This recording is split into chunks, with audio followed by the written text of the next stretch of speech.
మనందరికీ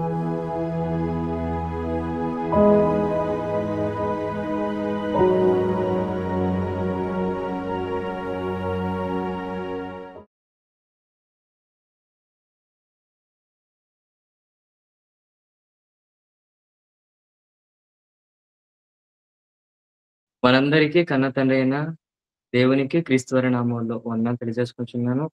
ముందుగా చిన్న ప్రార్థన చేసుకొని దేవుని సహాయం కొరకు వాక్య భాగంలోకి వెళ్ళిపోతాం. ప్రార్థన. పరలోకమందున్న మా కన్న తండ్రి, నాయనా దేవా, ఈరోజు ఈ గూగుల్ మీట్ ద్వారా మీ పిల్లలకు కొన్ని మంచి మాటలను చెప్పాలని ఎంతో ఆశతో ఉండగా, తండ్రి చెబుతున్న నాకు సమయోచితమైన జ్ఞానమును పరిశుద్ధాత్మ దేవుని సహాయం అనుగ్రహించి మీ పిల్లలకి ఏ రీతిగా చెబితే అర్థమవుతుందో ఆ రీతిగా వివరించి చెప్పగలిగేటట్లుగా సహాయంను దయచేయండి. మీ పిల్లలు కూడా చక్కగా ప్రతి మాటను పెడచెవిన పెట్టక చక్కగా విని అర్థం చేసుకొని, ఆ మాటలను ఆలోచించి వాటిని ఆచరించే విధముగా సహాయమును దయచేయమని, ఈ వాక్య భాగ కార్యక్రమం అంతట్లో ఎటువంటి ఆటంకము లేకుండా జరిగించమని క్రీస్తు వారి ఉన్నతమైన నామమున ఈ ప్రార్థన మీకే సమర్పించి అడిగి వేడుకొనుచున్నాము తండ్రి. ఆమేన్. కొద్ది నిమిషాలు ఈరోజు మనం దేవుని మాటలను ఆలోచిద్దామండి. ముందుగా థంబ్‌నెయిల్‌లో ప్రకటించిన విధముగా మన పాఠం పేరు ఈరోజు మనం బైబిల్‌లో నుంచి ధ్యానించబోయే అంశం పేరు, మనము నేటికి సజీవులుగా ఉండుటలో దాగిన సత్యం. మనము నేటికి సజీవంగా బ్రతికి ఉండుటలో దాగిన సత్యం. ఇక్కడ మనము అనగానే ఏవండి నేను, మీరు లేకపోతే పలానా వర్గం వారు, పలానా క్రైస్తవులు అని కాదండి. మనము అనంటే ప్రపంచంలో ఉన్న వారందరూ కూడా. ప్రపంచంలో ఎంతమందున్నారు? 800,00,00,000 మంది సుమారు ఉంటే, వారిలో సుమారు 400,00,00,000 మంది క్రైస్తవులు, మిగతా 400,00,00,000 మంది కొత్త నిబంధన ప్రకారంగా వారిని అన్యజనులు అని అంటాం మనం. అయితే బైబిల్ ప్రకారంగా అన్యజనులు, అలానే క్రైస్తవులు ప్రతి ఒక్కరు ప్రపంచంలో ఉన్న 800,00,00,000 మంది నేటికి సజీవంగా ఉండటానికి గల కారణాలు ఏంటి? అనేది ఈ రోజు మనం ఆలోచించబోతున్నాం. ఓకేనా? ఏవండీ సంవత్సరాలు మారుతున్నాయి. రోజులు మారుతున్నాయి. కానీ ఎంతోమంది మన కళ్ళ ముందు వెళ్ళిపోతున్నప్పటికీ, మనం మాత్రం సజీవంగా ఆయుష్షు ఆరోగ్యాలతో ఉన్నాము అనంటే, దానికి కారణాలు ఏమిటి? అనేది ఈరోజు మనం ఆలోచిద్దాం. గనుక ప్రతి ఒక్కరూ కూడా చాలా జాగ్రత్తగా ప్రతి మాటను విని, అర్థం చేసుకొని, ఆలోచించాలని ప్రేమపూర్వకంగా నేను అడుగుతున్నాను ప్రియులారా.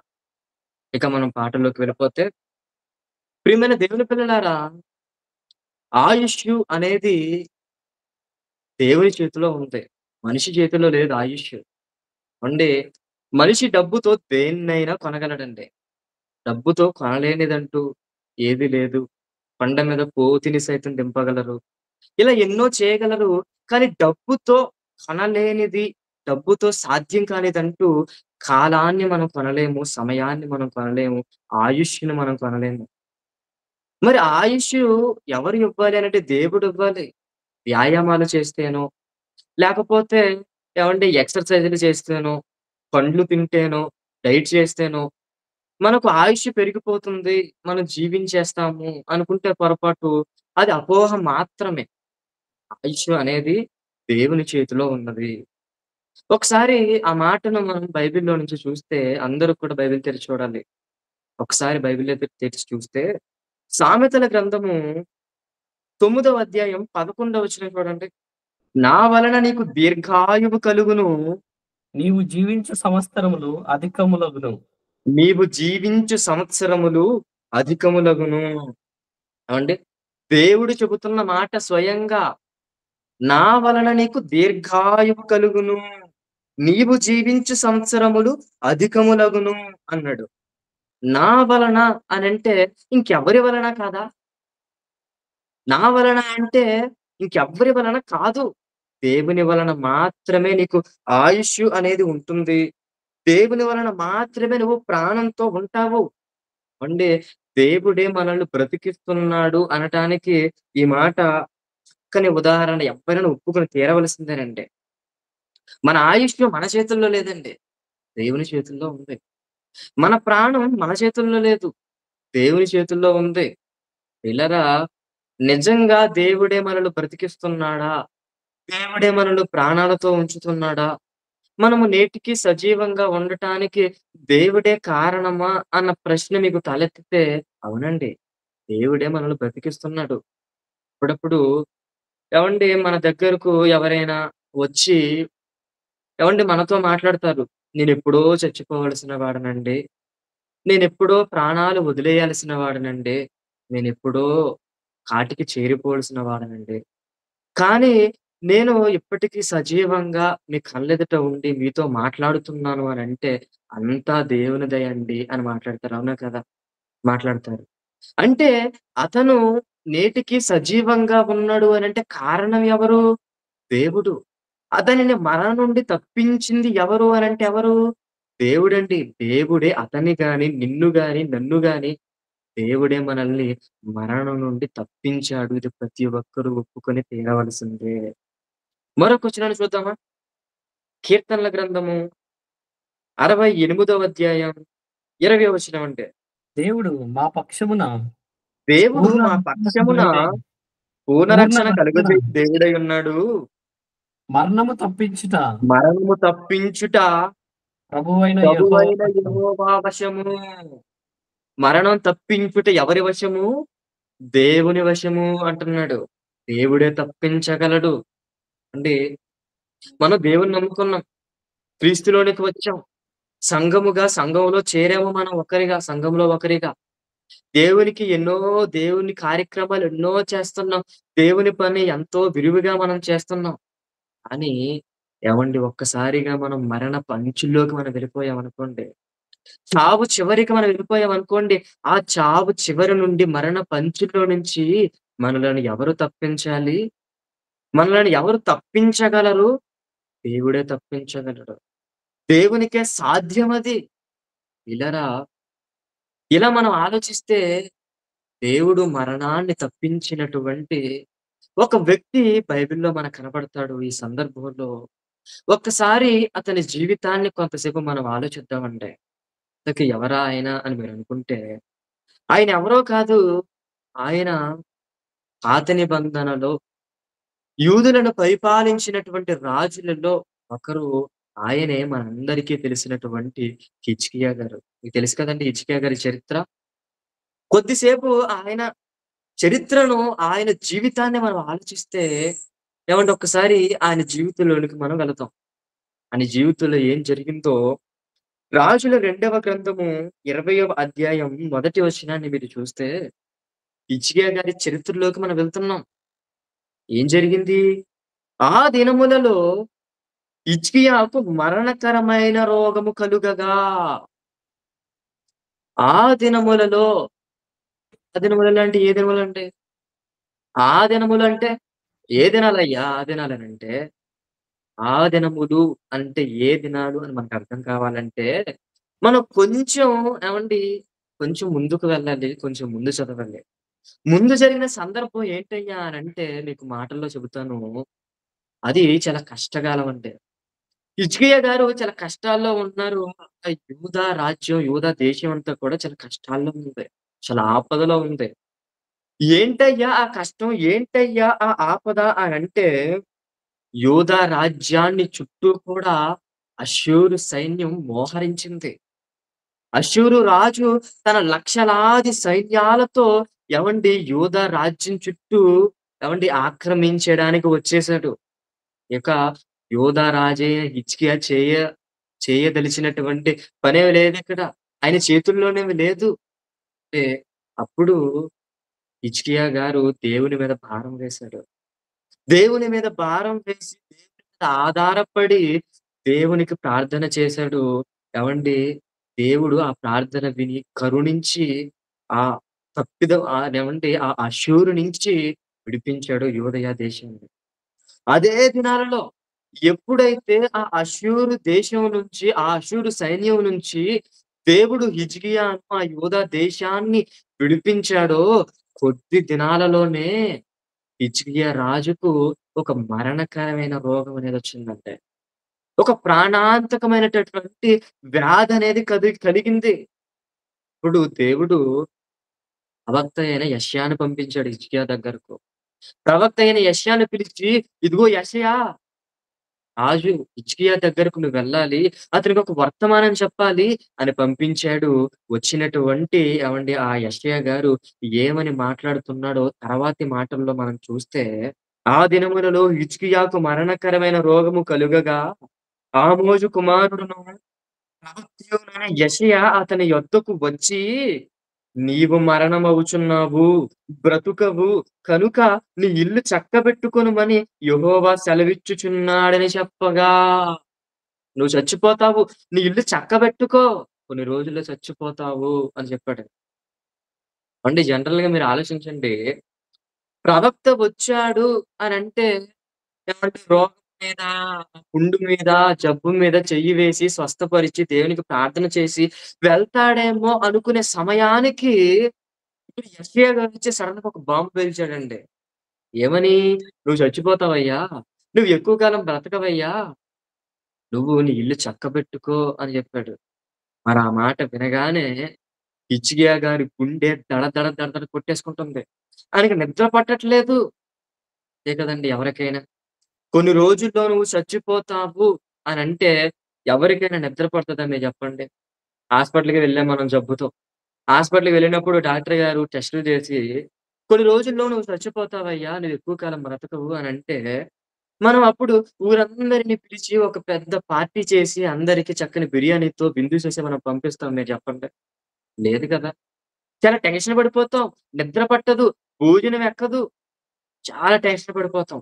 అని ఇక్కడ హిజ్కియా గారు చాలా తొందర పడిపోయాడు. చాలా బాధపడుతున్నాడు. చాలా టెన్షన్ పడిపోతున్నాడు. గోడ వైపు తన ముఖాన్ని తిప్పుకొని కన్నీళ్లు విడుచుచు దేవునికి ప్రార్థన చేశాడండి. దేవునికి ప్రార్థన చేశాడు. ఏమని చేశాడు? ఒకసారి కింది మాటలు అది కూడా మనం చూస్తే మూడో వచనం చూడండి. మూడో వచనం. దేవునికి ఏమని ప్రార్థన చేశాడు? యెహోవా యెహోవా యథార్థ హృదయుడనై యథార్థపరుడనై సత్యముతో నీ సన్నిధిని నేనెట్లు నడుచుకొంటినో, నీ దృష్టికి అనుకూలముగా సమస్తమును నేనెట్లు జరిగించితినో కృపతో జ్ఞాపకము చేసుకొనుమని హిజ్కియా కన్నీళ్లు విడుచుచు యెహోవాను ప్రార్థించెను.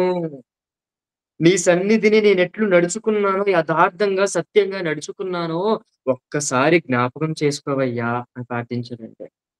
అప్పుడు దేవుడు ఏవండీ హిజ్కియా ప్రార్థన విన్నాడు. హిజ్కియా ప్రార్థన విని వెంటనే జ్ఞాపకాల్లోకి వెళ్ళిపోయాడు. జ్ఞాపకం చేసుకుంటున్నాడు. నిజమేనయ్యా! హిజ్కియా నా పట్ల ఎన్నో గొప్ప కార్యాలు చేశాడయ్యా! హిజ్కియా ఎన్నో గొప్ప కార్యాలు, ఎన్నో మంచి కార్యాలు నా పట్ల చేశాడు.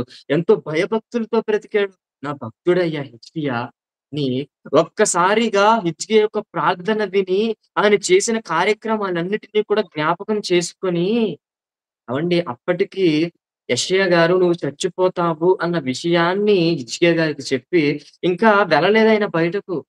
ఇంకా ఆయన బయటకు వెళ్ళక ముందే మరలా యెషయా గారిని పిలిచి దేవుడు, "ఇదిగో యెషయా మరలా మరొక వార్త చెప్పు హిజ్కియాకు" అని పంపించాడు. మరలా యెషయా గారు వచ్చారు హిజ్కియా దగ్గరకు. హిజ్కియా గారి దగ్గరకు వచ్చి ఏమని చెప్పాడో మనందరికీ తెలుసు. ఏమని చెప్పాడు?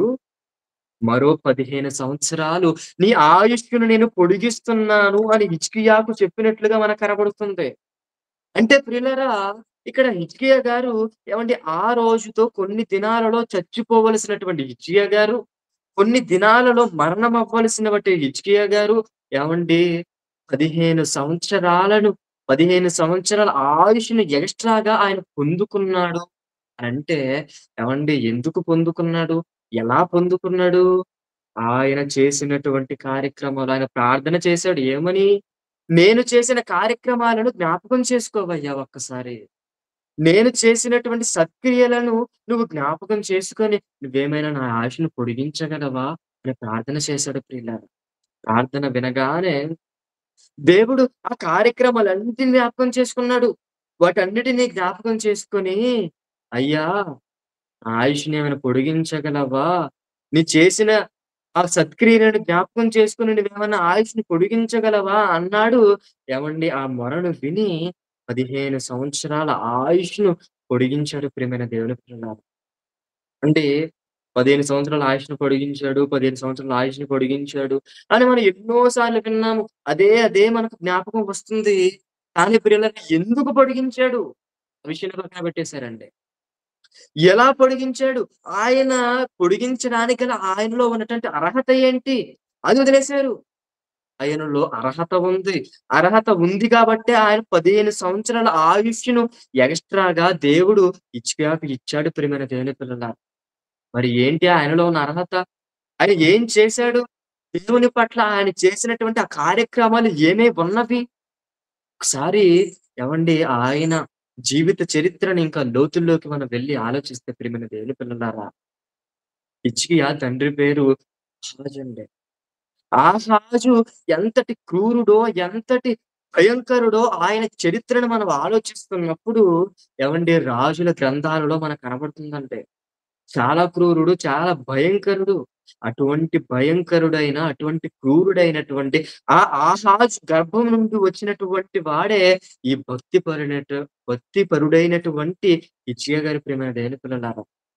అండి అంతటి క్రూరుడైన, అంతటి భయంకరుడైన ఆయన గర్భాన్ని వచ్చిన ఏవండీ ఆహాజులో ఉన్నటువంటి నీడ ఆహాజు యొక్క ఏవండీ బుద్ధి ఆహాజు యొక్క ఏవండీ మనస్తత్వం ఏ మాత్రం కూడా హిజ్కియాలో లేదండి.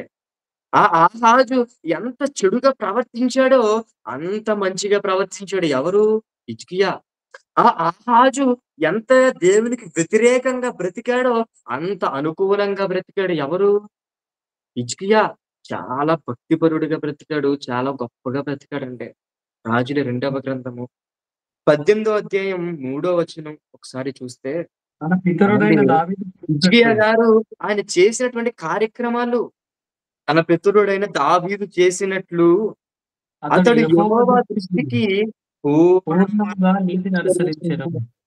అంటే దావీదు గురించి మనం బైబిల్‌లో చదువుకుంటాం. దావీదు ఎంత గొప్పవాడండి.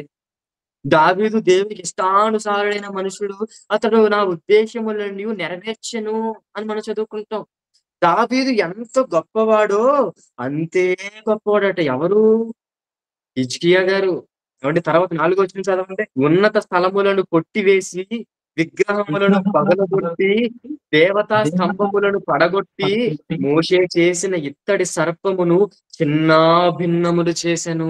ఈ హిజ్కియాకు ముందు అతని తండ్రి అయిన ఆహాజు ఎన్నో దుష్ట క్రియలు చేశాడండి. ఏం చేశాడో చెప్పమంటారా?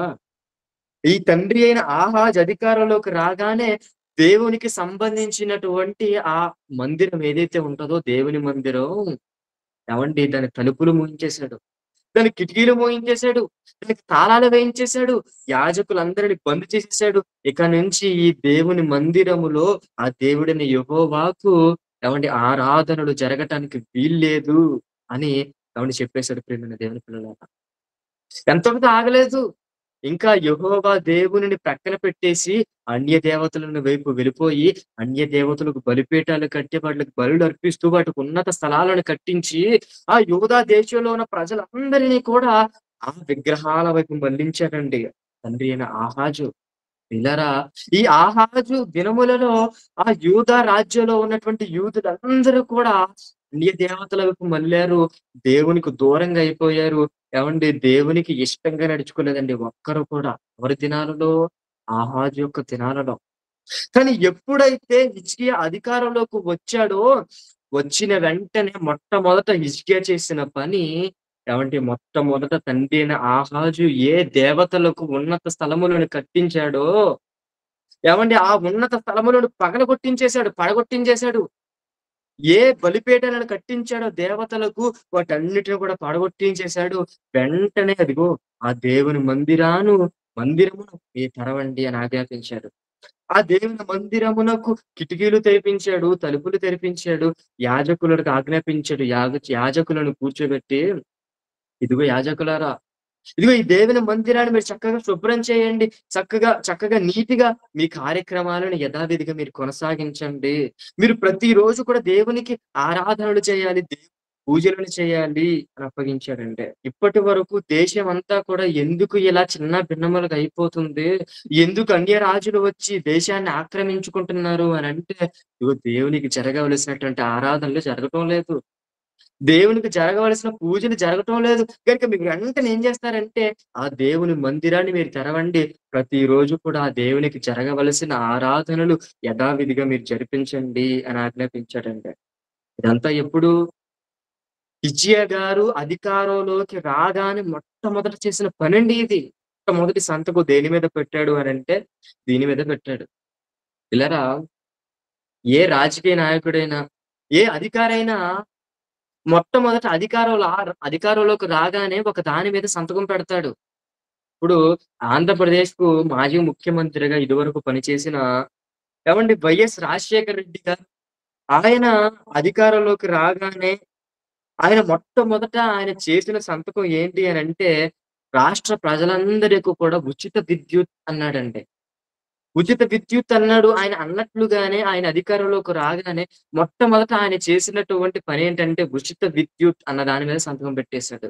ఆయన గెలవడానికి కూడా అదే ప్రధానమైన కారణం. అలానే మరి ఆయన కుమారుడైన వైఎస్ జగన్ గారు కూడా మాజీ ముఖ్యమంత్రి గారు ఆయన కూడా అధికారంలోకి రాగానే, నేను అధికారంలోకి రాగానే నేను ఆహ్, ఈ మద్యపానాన్ని నిషేధిస్తాను అని ఆయన అనటం జరిగింది. మద్యపానాన్ని నిర్మూలిస్తాను అని అన్నాడు. అదే విధంగా ఆయన అధికారంలోకి రాగానే మొట్టమొదటి సంతకం దాని మీద పెట్టాడు. అలానే ఈరోజు ప్రస్తుతం మాకు ముఖ్యమంత్రిగా పనిచేస్తున్నటువంటి చంద్రబాబు నాయుడు గారు, ఆయన కూడా నేను అధికారంలోకి రాగానే నేను పెంచుతాను. 2,500గా ఉన్నటువంటి పింఛనులను 4,000గా నేను చేస్తాను అని అన్నాడు. మొట్టమొదటి సంతకం దాని మీద పెట్టాడు. అంటే ప్రతి ఒక్క రాజకీయ నాయకుడు కానివ్వండి, ప్రతి ఒక్క అధికారంలోకి వచ్చిన అధికారి కానివ్వండి, వీరు చేసేటటువంటి వీరు ఏ దేన్నైతే చేస్తాను అని అంటారో దాన్ని మొట్టమొదటి సంతకం పెడతారు. దాన్ని అమలులో చేస్తారు.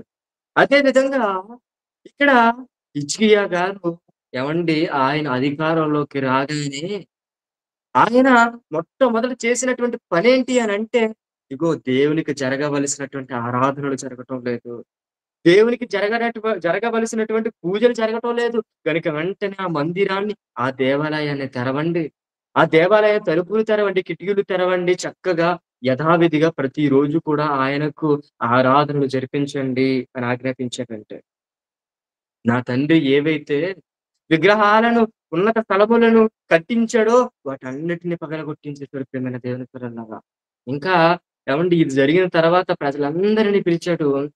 పస్కా పండుగను 7 రోజుల పాటు గ్రాండ్‌గా 7 రోజుల పాటు ఆ యూదులందరిని పిలిచి దేవుని కొరకు పస్కా పండుగను చాలా గ్రాండ్‌గా చేసాడండి. ఇలారా దావీదు తర్వాత, సొలొమోను గారి తర్వాత దేవుని కొరకు పండుగను, ఆరాధన కార్యక్రమాలను ఎంతో ఉన్నతంగా, ఎంతో గ్రాండ్‌గా జరిపినటువంటి రాజు యూదా చరిత్రలో ఎవరైనా ఉన్నారు అనంటే అది హిజ్కియా గారేనండి. అందుకే హిజ్కియా గారి గురించి మాట్లాడుతూ దేవుడు అతనిని పొగుడుతూ ఏమని మాట్లాడుతున్నాడో 5వ వచనాన్ని కూడా మనం చూస్తే, అతడు అతడు ఇశ్రాయేలీయుల దేవుడైన ఇశ్రాయేలు దేవుడైన యెహోవాయందు యెహోవాయందు విశ్వాసముంచినవాడు. విశ్వాసముంచినవాడు. అతని తరువాత అతని వచ్చిన యూదా రాజులలోను, అతని తరువాత వచ్చిన యూదా రాజులలోను, అతని పూర్వీకులైన రాజులలోను, అతని పూర్వీకులైన రాజులలోను అతనితో సమానమైన వాడు ఒక్కడునూ లేడు. అతనితో సమానమైన వాడు ఒకడునూ లేడు. చూసారా? కాబట్టి దేవుడే స్వయంగా ఎంత గొప్ప సాక్ష్యాన్ని ఇస్తున్నాడు అనంటే, ఎంత గొప్పగా బ్రతికాడు, ఎంత ఉన్నతంగా బ్రతికాడు మీరు చెప్పండి. చాలా గొప్పవాడు. దేవుని కొరకు ఎన్నో కార్యక్రమాలు చేశాడు. దేవుని పట్ల, ధర్మశాస్త్రం పట్ల చాలా విధేయత, చాలా ఆసక్తి కలిగిన వాడండి. మరి అటువంటి వ్యక్తి, అంత గొప్ప భక్తుడు నేను చచ్చిపోతున్నానయ్యా అని ప్రార్థన చేసి, నేను చేసిన కార్యక్రమాలన్నిటిని ఒక్కసారి జ్ఞాపకం చేసుకొని, నాకేమైనా ఆయుష్‌ని ఇవ్వగలవా అని ప్రార్థన చేస్తే దేవుడు ఆయుష్‌ని ఇవ్వడంటారా మీరు చెప్పండి? ఖచ్చితంగా ఇస్తాడు. ఇచ్చాడండి. దేవుడు ఒక్కసారిగా జ్ఞాపకాల్లోనికి వెళ్ళిపోయాడు ప్రార్థన చేయగానే. నిజమే కదా! హిజ్కియా చాలా భక్తిపరుడు. నా పట్ల ఎన్నో మంచి మంచి కార్యక్రమాలను చేశాడు. అందులోనూ హిజ్కియా యొక్క తండ్రి అహజ్యా వాడు క్రూరుడు. వాడు చాలా భయంకరుడు. మరి అటువంటి గర్భంలో నుంచి ఎంత గొప్పవాడు ఎలా వచ్చాడయ్యా? చాలా గొప్పవాడయ్యా.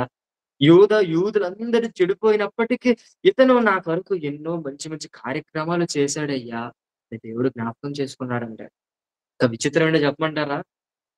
ఏవండీ హిజ్కియా రాజు ఆహాజు భయంకరుడు, క్రూరుడు, దేవునికి ఇష్టం లేనివాడు అని మనం చదువుకున్నాం.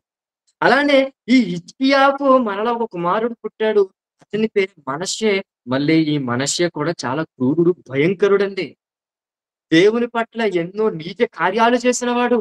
మరలా ఈ మనష్షేకు మరలా ఇంకొక కుమారుడు పుట్టాడు. అతని పేరు ఆమోను. అతనేమైనా మంచివాడా అంటే అతను చెడ్డవాడే. అంటే ఇదంతా ఎలాగుంది అనంటే ఏవండీ గంజాయి తోటలో తులసి మొక్క ఎలాగైతే ఒంటరిగా ఉన్నా, పవిత్రంగా ఉంటుందో ఒక్కటిగా ఉన్నా, అలానే హిజ్కియా ఆయనకు ముందున్నటువంటి రాజులలోను, ఆయన తర్వాత ఉన్నటువంటి రాజులలోను చాలా దేవుని యందుల భయభక్తులు కలిగి బ్రతికాడు. దేవుని పట్ల ఎన్నో కార్యక్రమాలను చేశాడు. ప్రియులారా అందుకే దేవుడు జ్ఞాపకం చేసుకొని వీటన్నిటిని ఇదిగో హిజ్కియా నీకు 15 సంవత్సరాల ఆయుష్‌ను పొడిగిస్తున్నాను అని ఒక వరాన్ని ఇచ్చాడండి ప్రియమైన దేవుని పిల్లలారా. ఇప్పుడు మిమ్మల్ని మీరు ఆలోచించుకోండి ఒకసారి. మనల్ని మనం ఆలోచించుకుందాం ఒకసారి. మనం ఎప్పుడో చచ్చిపోవలసిన వారం. మనం ఎప్పుడో కూడా చావుకు వెళ్ళిపోవలసిన వారం. మరణానికి లోనవ్వలసిన వారం. మరి ఏవండీ మనం చచ్చిపోవలసిన వారమైతే ఏ బెడ్ మీద పడుకునో, హాస్పిటల్‌లో మనం పడుకునో, ఇంట్లో మనం ఒంటరిగా ఉంటో, దేవునికి మనం చేసిన ప్రార్థన, దేవునికి మనం చేసిన విజ్ఞాపన, అయ్యా!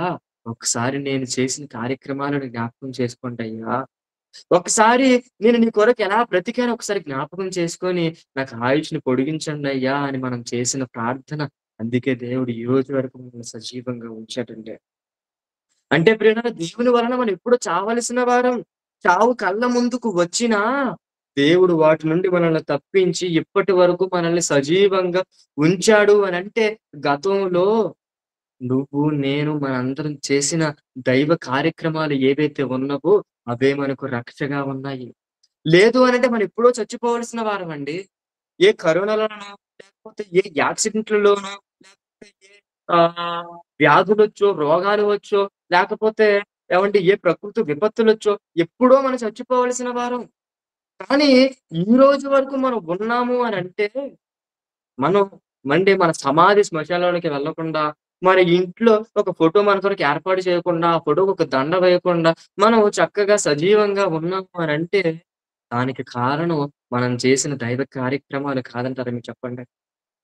మీరు చేసిన దైవ కార్యక్రమాలే గతంలో మీరు చేసిన దైవ కార్యక్రమాలను దేవుడు జ్ఞాపకం చేసుకొని, ఈ రోజు వరకు మనల్ని సజీవంగా ఉంచాడు. ఆ దైవ కార్యక్రమాలనే మనల్ని కాపాడుతున్నాయి. అంటే ఆ అధ్యాయం అంతా కూడా 18వ అధ్యాయం మీరు చదువుకుంటూ వెళితే, హిజ్కియా వారందరికి ఆజ్ఞాపిస్తాడు. ఏమని? ఇదిగో దేవుని కార్యక్రమాలు. మీరు అశ్రద్ధగా చేయవద్దు. మీరు మనసు ఎక్కడో పెట్టుకొని చేయవద్దు. మనసు దగ్గర పెట్టుకొని మీరు శ్రద్ధగా దేవుని కార్యక్రమాలను మీరు చేయాలి. ప్రతిరోజు కూడా దేవునికి ఆరాధనలు మీరు జరిగించాలి అని ఆజ్ఞాపించాడండి. అంతటి గొప్ప భక్తుడు. అందుకే దేవుడు ఆ రోజు హిజ్కియాకు 15 సంవత్సరాల ఆయుష్‌ని పొడిగించాడు. ఒకసారి మీరు కూడా ఆలోచించండి. ఈ రోజు వరకు మనం సజీవంగా ఉన్నాం. ఆయుష్ ఆరోగ్యాలతో చక్కగా మనం ఈరోజు ప్రతి ఒక్కరితో పలకరిస్తూ చక్కగా ఏవండీ అందరి ఎదుట ఆయుష్ ఆరోగ్యాలతో ఆనందంగా మనం తిరుగుతున్నాము అనంటే ఏవండీ ఇదంతా మనం చేసిన దేవుని కార్యక్రమాలను బట్టే. మనం దేవుని కార్యక్రమాలను ఇంకా ముందు ముందు ఎన్నో దేవుని కార్యక్రమాలు చేయాలండి. దేవుని పనులను ముందు ముందు ఎన్నో చేయాలి. ఏదో మనుషుల కోసం కాదు, మనుషులు చూడాలని కాదు. మనుషుల మెప్పు కోసం కాదు. దేవుడు చూడాలి. దేవుడు ఇస్తే ప్రతిఫలం చాలు అనుకుని మనం చేస్తే, దేవుడు ఖచ్చితంగా మన కార్యక్రమాలను చూస్తాడు. మనం ఒకానొక సమయాన మరణ పంచుల్లోకి మనం వెళ్ళిపోయామనుకోండి, మనం చేసిన కార్యక్రమాలన్నిటిని దేవుడు జ్ఞాపకం చేసుకుంటాడు. వాటన్నిటిని జ్ఞాపకం చేసుకొని, దేవుడు మనకింకా ఆయుష్‌ని పొడిగించడానికి అవకాశం అనేది ఉంది. ప్రియమైన దేవుని పిల్లలారా ఇది హిజ్కియా లాంటి వ్యక్తిత్వం కలిగినటువంటి హిజ్కియా లాంటి గొప్ప దేవుని కార్యక్రమాలను చేసేటటువంటి ఏవండీ వ్యక్తికి సంబంధించినటువంటి క్యారెక్టర్ కలిగినటువంటి వ్యక్తికి సంబంధించినటువంటి వరమండిది. ఎవరైతే హిజ్కియా లాంటి క్యారెక్టర్ కలిగుంటారో, ఆయనలా దేవుని కార్యక్రమాలు చేస్తారో వారికి సంబంధించినది ఇది. అంతేగాని మరలా అందరికి వర్తించేది కాదని మీరు గమనించాలి. ఇది మొదటిది. మనమందరం కూడా నేటికి సజీవులుగా ఉండుటలో దాగిన సత్యం ఏంటి? మనం గతంలో చేసినటువంటి దేవుని కార్యక్రమాలే మనం నేటికి సజీవంగా ఉండుటలో దాగిన సత్యం. ఇది ఎవరికయ్యా వర్తిస్తుంది అనంటే, ఎవరైతే హిజ్కియాలాగా దేవుని కార్యక్రమాలను ఉన్నతంగా చేస్తారో, హిజ్కియాలాగా దేవుని కార్యక్రమాలను దేవుని యందు భయభక్తులు కలిగి ఉంటారో, వారికి మాత్రమే వర్తించేది. రెండవది చెప్పమంటారా? మొదటిది మొదటి పాయింట్ ఇది. ఇక రెండవది అంటే చాలా మందుంటారు. ఏదో చర్చికొస్తున్నామంటే వస్తారు, పోతున్నామంటే పోతుంటారు. ఏదో కానుక ఇస్తున్నామంటే ఇస్తారు. ఏమండి కానుక ఇవ్వలేమంటే ఇవ్వలేరు. ఇలా ఏమండి ఏదో దేవుని నమ్ముకున్నామంటే నమ్ముకుంటారు, లేదంటే లేదు. అంటే పేరుకు మాత్రమే క్రైస్తవులు. కానీ వారిలో కార్యక్రమాలేమి ఉండవు. వారు దేవుని పనులేమి చెయ్యరు. వారిలో ఫలాలేమి ఉండవు. వారిలో క్రియలేమి ఉండవు.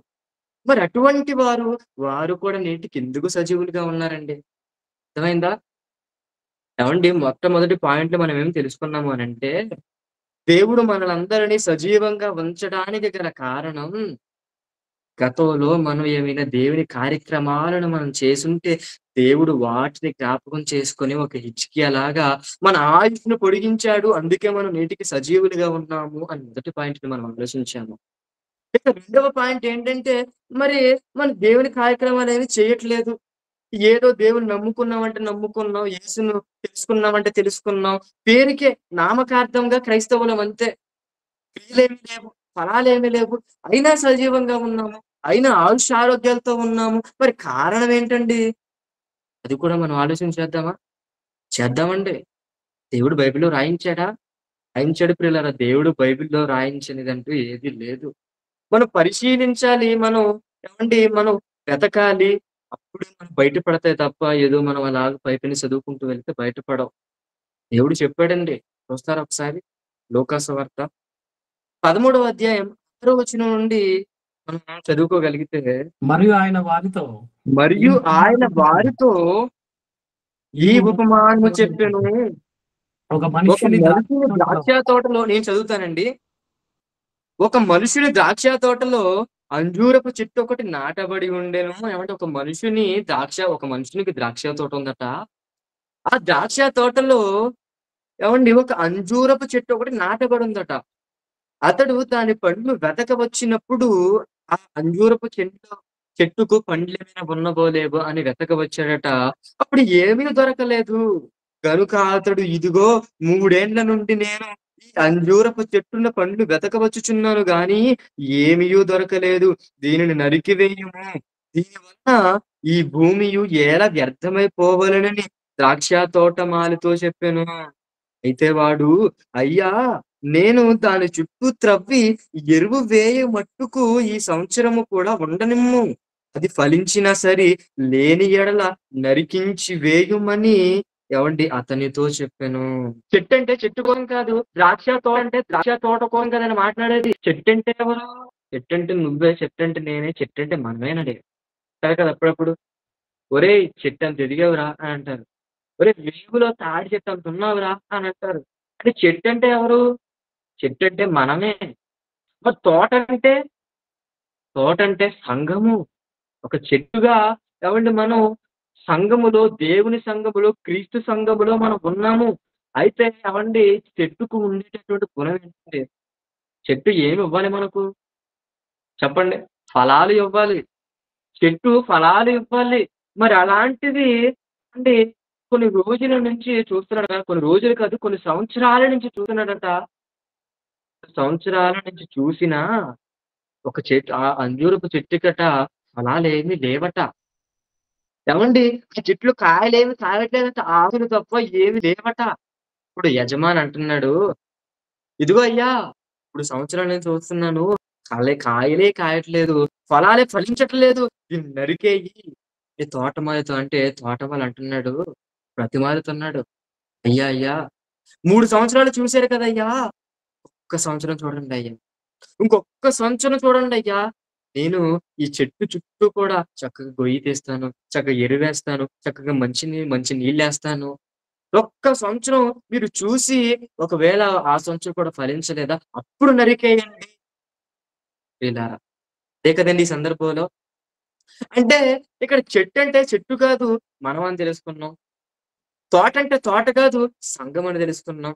అలానే ఏవండీ తోటమాలి అంటే యేసుక్రీస్తుల వారు, తోట యజమాని అంటే దేవుడు. అంటే ఇక్కడ తోటమాలి అయినటువంటి యేసుక్రీస్తుల వారు ఏ ఫలాలు, ఏ క్రియలు లేనటువంటి మనల్ని చూసి, ఏ దేవుని కార్యక్రమాలు, దేవుని పనిలోనే అసలు గడపట్లేనటువంటి మనల్ని చూసి ఏవండీ దేవుడంటున్నాడు, ఇదిగో చాలా సంవత్సరాల నుంచి చూస్తున్నాను. అసలు వాళ్ళు క్రియలే చేయట్లేదు. వాళ్ళు నా యందు భయభక్తులు కలిగి ఉండటం లేదు. నా కార్యక్రమాలేమి చెయ్యట్లేదు వాళ్ళు. కనుక వాళ్ళని తీసేద్దాం అనుకుంటున్నాను నాయన. యేసుక్రీస్తు వారి కంటే యేసుక్రీస్తుల వారు బ్రతిమాలుతున్నాడండి మన కోసం. తోటమాలి ఆయన బ్రతిమాలుతున్నాడు. అయ్యా దేవా! ఒక్క సంవత్సరం ఆగయ్యా. 3 సంవత్సరాలు చూసారు కదయ్యా ఓపికతో. ఒక్క సంవత్సరం ఆగు. నేను వారి యొద్దకు నేను పంపిస్తాను. దైవజనులను, భక్తులను వారి వద్దకు పంపించి మీ మాటలు వినిపిస్తాను. ఒక్క సంవత్సరం ఆగయ్యా. అయినా వారు మారలేదా? ఇప్పుడు వారిని తీసుకెళ్ళిపో అని ఎవరు బ్రతిమాలుతున్నాడు? తోటమాలైన యేసుక్రీస్తుల వారు బ్రతిమాలుతున్నాడు.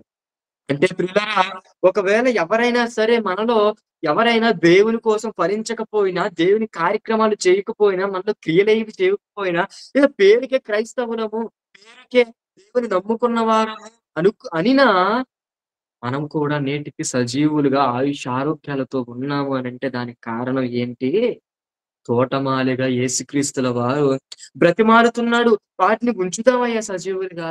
వాడిని కొంతకాలం బ్రతకనిద్దామయ్యా అని ఏవండి ప్రియులారా యేసుక్రీస్తుల వారు బ్రతిమాలుతున్నాడు. అందుకే ఫలించని వారు, క్రియలు లేని వారు కూడా నేటికి సజీవులుగా ఉన్నారు.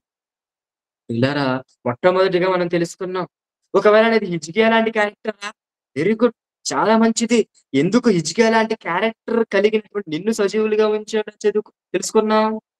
ఎందుకనంటే, నువ్వు గతంలో చేసినటువంటి దేవుని కార్యక్రమాలు, ఇప్పటికి చేస్తున్నటువంటి దేవుని కార్యక్రమాలు, వాటిని బట్టి, వాటిని చూసి దేవుడు నీకు ఆయుష్‌నిచ్చాడు. ఇక రెండవది నువ్వేం ఫలించట్లేదా? నువ్వు కార్యక్రమాలేమి చేయట్లేదా? నువ్వు దేవుని కోసం బ్రతకట్లేదా? ఏదో నమ్ముకున్నావంటే నమ్ముకున్నావు అంతేనా? అయినా నువ్వు సజీవంగా ఉన్నావా? ఎందుకు? ఎందుకంటే తోటమాలిగా యేసుక్రీస్తుల వారు మారతాడయ్యా, ఉంచండయ్యా అని దేవుడిని బ్రతిమాలుతున్నాడు. అందుకే నువ్వు సజీవంగా ఉన్నావు. ఇంకా మూడవ వర్గం వారు కూడా ఉన్నారండి. ఎవరయ్యా మూడో వర్గం వారు? వారసలు దేవుడే లేడంటారు. వారసలు దేవుడిని నమ్మరు. ఏవండీ? దేవుని ప్రజలను హింసిస్తారు. దేవునిని అపహసిస్తారు. ప్రియులారా! మరలాంటి వారు వారెందుకు సజీవులుగా ఉన్నారు? వారి సంగతేంటి? ఏదో మొదటి వర్గం వారు సజీవులుగా ఉన్నారు అనంటే, వారు గతంలో చేసిన కార్యక్రమాల వల్ల సజీవులుగా ఉన్నారు. రెండవ వర్గం వారు వారెందుకు సజీవులుగా ఉన్నారు అనంటే, వారి కోసం తోటమాలైనటువంటి యేసుక్రీస్తుల వారు ఆయన బ్రతిమాలుతున్నాడు సజీవంగా ఉంచమని దేవునికి. మరి మూడవ వర్గం వారు ఆ! దేవుడే లేడనేవారు, దుష్టులు, దుర్మార్గులు, నేరస్తులు, ఏవండీ దేవుని పిల్లలను హింసించేవారు, మత ఛాంద సమాధులు వీరందరూ కూడా వీరెందుకు సజీవులుగా ఉన్నారండి? వీరు సజీవంగా ఉండడానికి గల కారణం ఏంటండి? ఇప్పుడిప్పుడు అంటారు కదండీ! మంచివాడు, మంచివాడని దేవుడు తీసుకెళ్ళిపోతారండి. ఇలాంటి దుష్టులు, దుర్మార్గులు మాత్రం చక్కగా ఉంటారండి. ఆనందంగా, హ్యాపీగా, సజీవంగా అని అంటారు కదా! ఎందుకున్నారు మరి వాళ్ళు సజీవంగా? కారణం ఏంటి? ఇది కూడా దేవుడు బైబిల్‌లో రాయించాడు. చూద్దామా? పేతురు రాసిన రెండవ పత్రిక, మూడవ అధ్యాయం, మూడవ వచనం చూద్దామండి. అంత్య దినములలో అపహాసకులు అపహసించుచు అపహసించుచు వచ్చి తమ స్వకీయ దురాశల చొప్పున తమ స్వకీయ నడుచుకొనుచు దురాశల చొప్పున నడుచుకొనుచు ఆయన రాకడను గూర్చిన వాగ్దానం ఏమాయెను? ఆయన రాకడను గూర్చిన వాగ్దానమేమాయెను అని ప్రశ్నిస్తున్నారట. ఆయన అంటే యేసుక్రీస్తు వారి రాకడ గురించిన వాగ్దానం ఏమైపోయిందయ్యా? ఎవరండి వీళ్ళు? ఎవరు? అపహాసకులు. వీరు మారు మనసు పొందుకున్నవారు కాదు వీళ్ళు. వీళ్ళు దేవుడే లేదనేవారు. దేవుణ్ణి అపహసించేవారు. క్రైస్తవులను అపహసించేవారు. ఎవరైనా ఏవండీ సువార్త ప్రకటించడానికి, 4 మంచి మాటలు చెప్పడానికి వెళితే పట్టుకొని, తిట్టి, కొట్టి ఏవండీ అపహసించేవారు. అవసరమైతే జైలులో బంధించి శిక్షించేవారు వీళ్ళు. అంతటి దుష్టులు, దుర్మార్గులు వీరేమంటున్నారు? ఆయన గూర్చిన వాగ్దానమేమాయెను? ఆయన అంటే ఇతరులను యేసుక్రీస్తుల గురించి వారు. అనండి ఆయన రాకడను గురించిన వాగ్దానం ఏమాయెను? ఏంటి? యేసుక్రీస్తుల వారు వచ్చేత్తారా? ఏంటి ఆయన రెండవ రాకడుందా? తొందరగా వచ్చేత్తాడా? దొంగ వచ్చినట్లు వచ్చేస్తాడా? మరి ఏమైపోయాడయ్యా? ఎప్పటినుంచో చూస్తున్నాం. ఎక్కడొచ్చాడు? ఏమైపోయిందని రాకడా అని అపహసిస్తున్నారట. ఆయన రాకడను గూర్చిన వాగ్దానం ఏమాయెను? ఇతరులు మొదలుకొని ఇప్పటి వరకు మేము చాలా హ్యాపీగా ఉన్నాము. చాలా సంతోషంగా ఉన్నాము. చాలా చక్కగా మేము బ్రతుకుతున్నాము. తింటున్నాము, పడుకుంటున్నాము, ఏమంటే గంతులు వేస్తున్నాము. చాలా చేస్తున్నాము. ప్రతీది మేము చేయలేని నేరం అంటూ లేదు. అయినా ఏం జరిగిందయ్యా మాకు? చక్కగా ఉన్నాము. హ్యాపీగా ఉన్నాము. ఆనందంగా ఉన్నాము. ఏంటి? ఏంటి సంగతి? అడుగుతున్నారట. అప్పుడు పేతురు గారు మాట్లాడుతున్నారు. పేతురు గారు సమాధానం ఇస్తున్నారు. 9వ చూడండి ఆయనేమో సమాధానం ఇస్తున్నాడు. చూసారా? ఏవండీ పేతురు గారు రాసిన పత్రిక. పేతురు గారు ఈ రోజున్న ఏవండీ సందర్భాలు సేమ్ ఈ రోజు అలాగే ఉన్నాయి కదండీ! ఈ రోజున్న సందర్భం సేమ్ అలాగే ఉంది కదండీ! అది పేతురు గారు 2000 సంవత్సరాల క్రితం రాసేసాడు. ఏమంటున్నారు పేతురు గారు? కొందరు ఆలస్యమని ఎంచుకున్నట్లు అపహాసకులకు ఏమని జవాబిస్తున్నాడాయన? 9 కొందరు వచనం అండి. ఆలస్యమని ఎంచుకున్నట్లు కొందరు ఆలస్యమని ఎంచుకొనున్నట్లు ప్రభువు తన ప్రభువు తన వాగ్దానం వాగ్దానమును గూర్చి ఆలస్యము చేయవాడు కాడు గాని, ఎవడును నశింపవలెనని ఇచ్చయింపక అందరూ మారు మనసు పొందవలెనని కోరుచు మీ ఎడల దీర్ఘశాంతము గలవాడై ఉన్నాడు. కొందరు ఆయన రాక ఆలస్యం అయిపోతుంది అని ఎంచుకుంటున్నారట. కానీ ఆలస్యం కాదయ్యా. ఎందుకని ఆయన ఆలస్యం చేస్తన్నాడు? ఎందుకని యేసుక్రీస్తులో రావట్లేదు, మీరు చావట్లేదు అనంటే కారణం ఏంటో తెలుసా? అదే కదా మీ ప్రశ్న. ఆయన రావట్లేదెందుకు? మీరు చావట్లేదెందుకు? అదే కదా ప్రశ్న. ఇదిగో చెబుతున్నాను. ఎందుకనంటే, ఆయన మీ మారు మనసు కొరకు మీరు మారతారేమో అనుకోని మిమ్మల్ని నశింపజేయడానికి ఇష్టపడక, మీ కొరకు మీ మార్పు కొరకు ఆయన దీర్ఘశాంతంతో ఎదురు చూస్తున్నాడు చెప్పేసాడండి. ఎందుకయ్యా దేవున్ని నమ్మని వారు, దేవుడు లేడనేవారు దేవుని ప్రజలను దూషించేవారు, అపహాసకులు, వారు కూడా నేటికి సజీవంగా ఉన్నారు. ఎందుకు అనంటే చెబుతున్నాడు. వాళ్ళు కూడా మారు మనసు పొందాలి. వారు కూడా దేవుడిని నమ్ముకోవాలి. వారు కూడా నిజమైన దేవుడిని ఎరగాలి అన్న ఉద్దేశంతో దీర్ఘశాంతంతో వారి కొరకు దేవుడు ఎదురు చూస్తూ ఉన్నాడట. అంటే దేవుని నమ్మని వారిని ఎందుకుంచాడు అనంటే మనకు సమాధానం దొరికేసింది. దీర్ఘశాంతంతో ఎదురు చూస్తున్నాడు. అలానే మారు మనసు పొందాను అని చెప్పుకున్నవారు, ఏవండీ వారిలో ఫలాలు లేకపోయినా, వారిలో కార్యక్రమాలు దేవుని క్రియలు ఏమి లేకపోయినా, వారినెందుకయ్యా సజీవులుగా ఉంచుతున్నాడు అనంటే మనం తెలుసుకున్నాము. ఎందుకు? ఎందుకనంటే తోటమాలి అయినటువంటి యేసుక్రీస్తుల వారు, అయ్యా కొద్ది కాలమైనా కొంచెం వేచి ఉండండయ్యా. కొంచెం ఓపికతో ఉండండయ్యా మారతారేమో. నేను దైవజనులను, ప్రవక్తలను పంపుతాను అని అక్కడ యేసుక్రీస్తుల వారు బ్రతిమాలుతున్నాడండి. ఆయన ఎంతో సేపు బ్రతిమాలడు. ఇక్కడ ఏవండీ 3 సంవత్సరాలు చూసావు గదా! ఇంకో 3 సంవత్సరాలు ఇవ్వండయ్యా అని అడిగాడా? లేకపోతే ఒక్క సంవత్సరం చూడు తండ్రి అని అడిగాడా? ఒక్క సంవత్సరం. ఒక్క సంవత్సరం అంటే యేసుక్రీస్తుల వారు కూడా మన కొరకు ఎంతో సేపు బ్రతిమాలాడండి. దేవుడు గూడా ఎంతో కాలం యేసుక్రీస్తు వారి మాట వినడు. నువ్వు గనక మారలేదా? నువ్వు గనక దేవుని కార్యక్రమాలు చేయటం లేదా? సత్క్రియలు అనేవి చేయటం లేదా? దేవుని కొరకు బ్రతకటం లేదా? ఏదో ఒక రోజు నీకు మరణం వచ్చేస్తుంది. పిల్లారా, ప్రియమైన దేవుని పిల్లలారా, ఏవండీ ఒకవేళ నీది హిజ్కియా లాంటి క్యారెక్టర్ అయితే గనక నిన్నెందుకు సజీవంగా ఉంచుతున్నాడు అనంటే, నువ్వు చేస్తున్నటువంటి దేవుని కార్యక్రమాలు. ఆ కార్యక్రమాలను చూసి నీ విన్నపాన్ని విని, ఆయన చక్కగా నిన్ను నేటి వరకు ఆయుష్, ఆరోగ్యాలతో సజీవంగా ఉంచాడు. ఒకవేళ నువ్వు దేవుని నమ్ముకున్నావు అని చెప్పుకొని, దేవుని కార్యక్రమాలేమి చేయకుండా, ఏదో నామకార్థంగా దేవుని నమ్ముకున్నావు అనంటే, నిన్నెందుకు సజీవంగా ఉంచుతున్నాడు అనంటే, అదిగో యేసుక్రీస్తుల వారు నీ కొరకు దేవుని బ్రతిమాలుతున్నాడు. ఏవండీ మరి దేవుణ్ణి ఎరుగని వారు, దేవుడే లేడనేవారు, దుష్టులు, దుర్మార్గులు, మత ఛాందసవాదులు వీరెందుకు సజీవంగా ఉన్నారు అనంటే, ఇదిగో దేవుడు దీర్ఘశాంతంతో ఎదురు చూస్తున్నాడు వారి మార్పు కొరకు. అందుకే అంటాడు కదండీ యెహెజ్కేలు గ్రంథంలో, దుష్టుడు మరణము నొందుట చేత నాకేమాత్రమైన సంతోషము కలుగునా? వాడు తమ ప్రవర్తనను దిద్దుకొని మార్పు చెందుటయే కదా నాకు సంతోషము. దేవునికి కావాల్సింది పశ్చాత్తాపం. దేవునికి కావాల్సింది మారు మనసు, మార్పు. మార్పు వచ్చేదాకా ఏమంటే మారు మనసు వచ్చేదాకా, పశ్చాత్తాపం వచ్చేదాకా ఎదురు చూస్తూ ఉన్నాడు దేవుడు. అందుకే దుష్టులైన, దుర్మార్గులైన వారందరిని కూడా నేటికి సజీవంగా ఉంచాడండి. కనుక ప్రియమైన దేవుని పిల్లలారా, అందరికి అర్థమయ్యిందండి మాట? అందరికి అర్థమైందండి అంశం? ముగించుకుందామండి. ప్రార్థన చేసుకుందాం. ప్రార్థన. పరలోకమందున్న మా కన్న తండ్రి నాయనా, దేవా, ఈరోజు మీ పిల్లలకు మేమందరం కూడా నేటికి సజీవంగా ఉన్నాము అనంటే, దానికి గల కొన్ని కారణాలు బైబిల్‌లో వ్రాయించారు. ఏంటి? ఆ కారణాలు ఏంటి అని 3 వర్గాలుగా విభజించి మీ పిల్లలకు తెలియజేశారు.